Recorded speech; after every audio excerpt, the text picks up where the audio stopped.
कटना भी चाहिए। संजय, आप सामाजिक समीकरण किस तरह से साधती दिखी है बीजेपी, या ये इतना तो होना ही था भाई 57, अगर आप पिछड़ी जाति से 195 की लिस्ट में पूरा 1/3 नहीं होता, लगभग 1/3 पिछड़े दिखाई दे रहे हैं इस लिस्ट में, 1/4 से थोड़ा कम युवा भी दिखाई दे रहे हैं।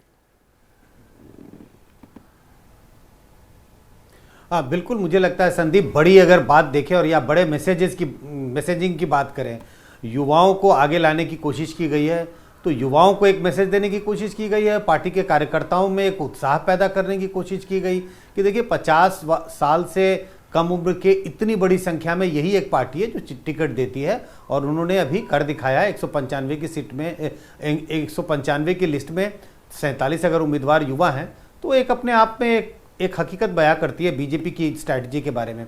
दूसरी अहम बात, महिलाओं को टिकट देना, 28 महिलाओं को टिकट दिया गया है, ये भी एक बड़ी बात है जिसका कल प्रचार प्रसार होगा, कल आने वाले दिनों में। नहीं, पर अभी भी इसमें संजय, अगर हम देखें, महिला आरक्षण कानून बना दिया बीजेपी ने, वो लागू जब भी होगा तब देखेंगे, पर वो 33% आरक्षण की बात है, 28 सीटें, ये तो 195 की लिस्ट है, मैं 200 का सीधा सीधा अगर प्रतिशत निकालूं तो ये 14%, मतलब 14 से भी कम फीसदी, 13% महिलाओं को दिया जा रहा है। अभी यहां पर और गुंजाइश दिखती है, या अभी एक और लिस्ट आनी भी बाकी है?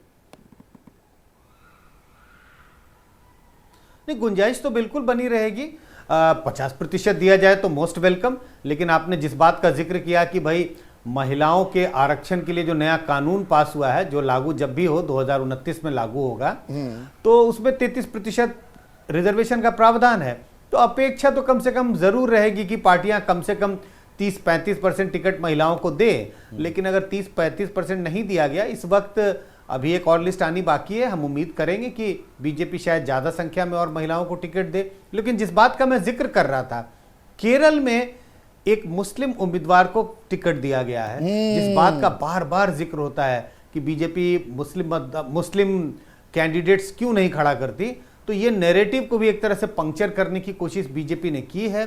केरल में मुस्लिम उम्मीदवार खड़ा किया है, ओबीसी का जिक्र आप खुद ही कर रहे हैं, जिस बात को लेकर के विपक्ष एक तरह से हमलावर है बीजेपी पर, और या उसको एक अपना हथियार बनाने की कोशिश कर रहे हैं कि भाई ओबीसी की गिनती हो, हम ओबीसी के हिमायती हैं, उसको भी एक तरह से नैरेटिव को पंक्चर करने के लिए बीजेपी ने कोशिश की है। और बड़ी संख्या में, इसको मैं एक बड़ी तादाद ही मानूंगा, 33-34% लखनऊ से होकर गुजरता है दिल्ली की गद्दी का रास्ता।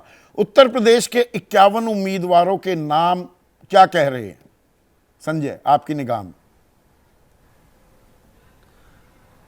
हाँ, देखिए, उन्होंने, मुझे लगता है जितनी मजबूत सीटें हैं, कम से कम उनको एक तरह से असमंजस्य में नहीं रखा लोगों को। कुछ नामों के बारे में बार बार चर्चा होती थी कि क्या इसको टिकट मिलेगा नहीं मिलेगा, तो उन एक तरह से जो इफ्स एंड बट्स थे उसको किनारे किया और लोगों को एक तरह से काम पे लगा दिया। लोगों के नामों की घोषणा हो गई है और वो अब अपने क्षेत्र में जाएं, अपना काम शुरू करें, जनसंपर्क बनाएं और मतदाताओं से संपर्क बनाएं। अभी भी कई सीटें हैं जिस पर बीजेपी को अपने उम्मीदवारों की घोषणा करनी है, और उससे भी अहम बात है सीटों का बंटवारा होना है। उनके तमाम सहयोगी दल हैं और इस बात की खींचतान जो जरूर होगी, बीजेपी कम से कम सीटें देना चाहेंगी, चाहे वो आरएलडी हो, चाहे राजभर की पार्टी हो, चाहे अनुप्रिया पटेल की पार्टी हो। तो एक तरह से बफर बना के रखा है बीजेपी ने। खीरी से अजय मिश्रा टेणी और वो विवादों में रहे, लखीमपुर खीरी में जिस तरह से किसानों को कुचला गया, 4 की मौत हो गई थी, उनका बेटा अभी जेल में भी है, तो रिपीट किया गया है अजय मिश्रा टेणी को। लेकिन ब्रजभूषण शरण सिंह को लेकर अभी भी असमंजस बना हुआ है, इसे कैसे देखते हैं आप?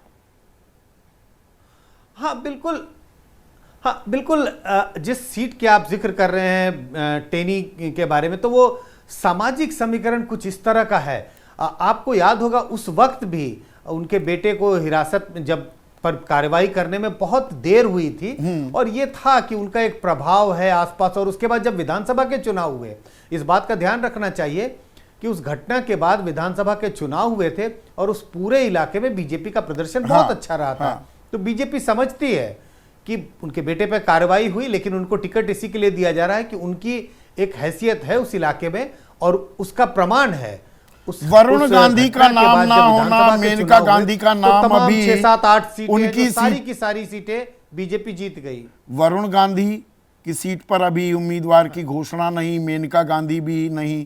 राजनीति का एक और अध्याय भी जुड़ता दिख रहा है क्या यूपी से, संजय? हाँ बिल्कुल, बिल्कुल। ये जिन दो नामों का आपने जिक्र किया, वरुण गांधी और मेनका गांधी, बार बार इस बात का जिक्र हो रहा है कि मेनका गांधी की जो पिछली बार जीत हार का मार्जिन था वो भी बहुत कम था, 11,000 का मार्जिन था। और अगर आप पिछले 3-4 सालों में देखें वरुण गांधी किस तरह से सरकार के कामकाज के बारे में क्रिटिकल रहे हैं। हालांकि मुझे लगता है पिछले 5-6 महीनों में उनका रुख थोड़ा बदला सा दिखाई पड़ा। लेकिन मुझे लगता है बीजेपी एक सधी हुई पार्टी है, वो इस बात का संज्ञान लेगी कि वरुण गांधी का पार्टी के कार्यक्रमों के बारे में, पार्टी के प्रोग्राम्स एंड पॉलिसीज के बारे में कैसा रुख रहा है। वो काफी क्रिटिकल रहे हैं, वो काफी क्रिटिकल रहे हैं। अब जैसे ही घड़ी का काटा दोपहर 2:30 पे आए, बबीता जी का दिल सास बहू साजिश के लिए मचल जाए।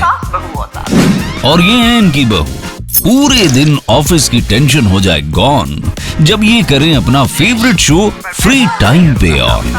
इनकी तरह आप भी देखिए अपना फेवरेट शो अपने टाइम पर और डाउनलोड कीजिए एबीपी लाइव ऐप अपने स्मार्ट टीवी पर।